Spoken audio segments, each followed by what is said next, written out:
Azafady miarahaba asika tsirairay avy amin'ny anaran'i Jesosy ho an'izay maheno ity video ity na any an-trano na any am-piasana na eny an-dalana.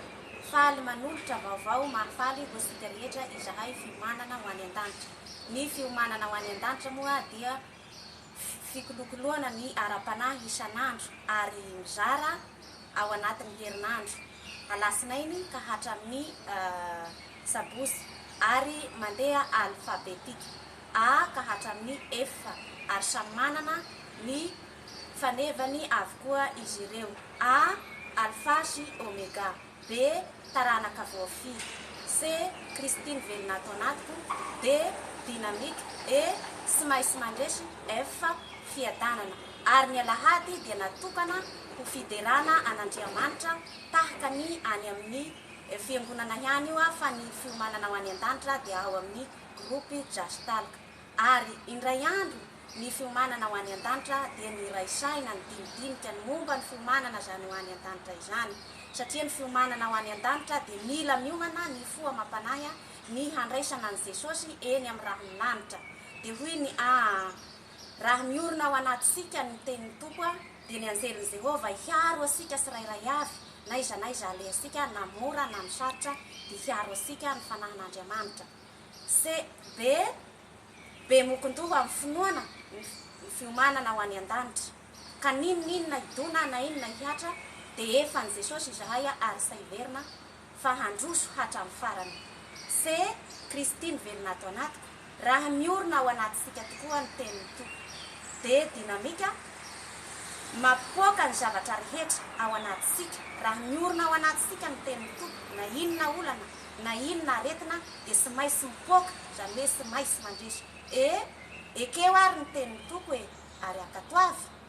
F fiadanana, finoana, fandresena, fahombiazana, raha miorina ao anatisika tokoa ny tenin'i Jesosy Kristy Tompo. Ary manetana asika rehetra ny fiomanana ho any an-danitra, hianatra ny baiboly ao amin'ny Jastalka amin'ny 4 ora sy sasany any Madagasikara.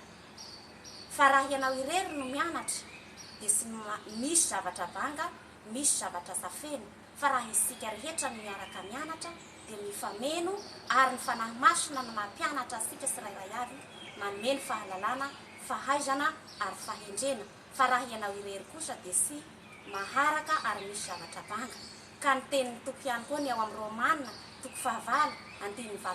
hoe miara-miasa mahasoa ny zavatra rehetra, ka isika rehetra dia hiara-miasa mahasoa hanangona fanahin'olona maro amin'ny anaran'i Jesosy.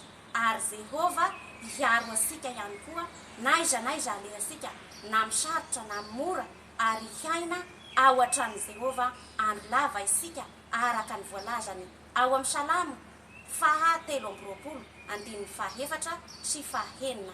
Ka dia manetana asika rehetra izahay fiomanana ho any an-danitra, hianatra ny tenin'Andriamanitra ao amin'ny Jastalka isan'andro, ary ny Jastalka ihany koa dia mitovy amin'ny application rehetra tahaka ny Skype, ary ny fianarana ihany koa dia ao amin'ny WhatsApp, Messenger. Izany dia misy ny fianarana izany soratra masina izany avokoa. Ka dia manetana asika rehetra amin'ny anaran'i Jesosy fa mila miomana sy vonona mandrakariva isika ny handray an'i Jesosy eny amin'ny raha milanitra. Dia makasitraka asika rehetra naharitra ny haino hatramin'ny farany anay fiomanana ho any an-danitra, dia samy tahiny Tompo daholo